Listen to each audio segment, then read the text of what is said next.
Assalamualaikum warahmatullahi wabarakatuh. Sahabat sekalian, bertemu kembali dengan saya. Sahabat sekalian, kalau kita membahas lesi prakanker, saya akan menjelaskan singkat perjalanan alamiah atau riwayat perjalanan penyakit dari seseorang yang menderita kanker serviks. Nanti saya tambahkan gambar biar gampang dipahami. Sahabat sekalian, kalau seseorang menderita kanker serviks yang memang sudah kanker, bukan prakanker, itu harus melalui beberapa tahapan. Tahapan pertama adalah tentunya mulut rahimnya masih normal. Kemudian terinfeksi oleh virus HPV. Jadi kanker serviks itu sudah confirm yang sebagai inisiator untuk memicu kanker adalah virus HPV, Human Papilloma Virus. Nah, ketika terinfeksi HPV, seorang wanita tersebut tidak harus menjadi kanker, hanya sebagian kecil, karena tubuh kita mempunyai sistem pertahanan yang luar biasa bagus sebenarnya. Nah, kemudian ketika infeksi tersebut berulang, menetap, dan di sisi lain wanita tersebut tidak cukup kuat pertahanan tubuhnya, maka dari infeksi tersebut tidak sembuh dengan sendirinya, tapi berkembang menjadi lesi prakanker.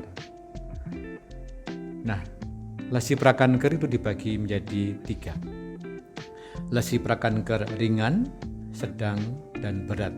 Istilahnya adalah SIN1, CIN2, dan CIN3. Silakan nanti saya sisipkan gambar lagi biar mudah dipahami. Nah, lesi prakanker ringan dan sedang masih bisa kembali dengan spontan, menyembuh sendiri karena sistem pertahanan tubuh kita kuat. Nah, apabila tidak tersembuhkan dengan sendiri, SIN1, SIN2 maupun SIN3 tersebut akhirnya menjadi kanker serviks. Istilahnya adalah kanker serviks yang invasif, yang memang sudah confirm memang kanker. Nah, sekarang kita bahas yang lesi prakanker. Lesi prakanker adalah kondisi serviks yang sel-selnya sudah berubah. Jadi sel normal, sel itu terbagi sel normal, sel metaplasia, displasia, dan anaplasia. Anaplasia itu kanker. Nah, ini adalah sel displasia. Sel yang perangainya sudah tidak baik. Jadi selnya tumbuhnya cepat, kemudian tidak mati-mati, jadi menumpuk dan sebagainya. Nah, pada lesi prakanker ini ada manajemennya.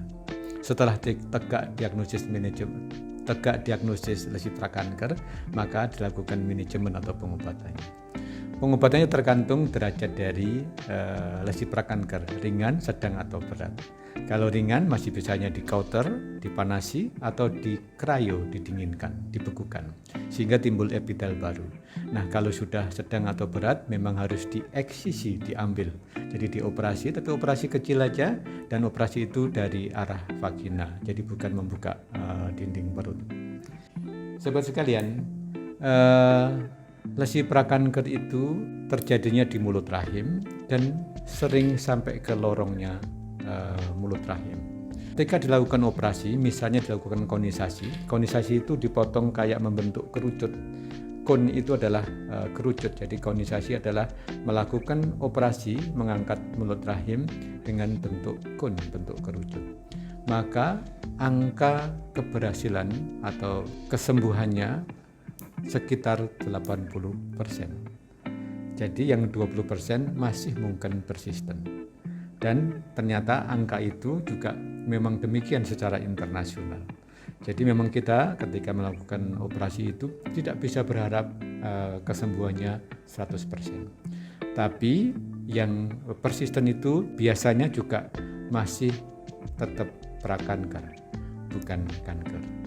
Jadi kalau misalnya persisten yang 20% tadi, yang harus dilakukan tindakan ulang, mengambil lagi sehingga menjadi sembuh secara sempurna.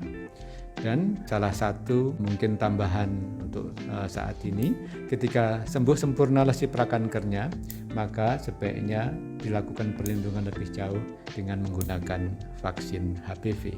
Jadi kan penyebabnya virus HPV, sekarang ada vaksinasi mencegah kanker mulut rahim dengan vaksin HPV. Demikian sahabat, moga-moga deskripsi atau diskusi ini membawa manfaat. Silakan ajukan pertanyaan atau komentar, nanti akan kita bahas pada sesi ASMI Tanya Dr. Yan. Demikian, let's keep hope alive, we stand by you, see you tomorrow.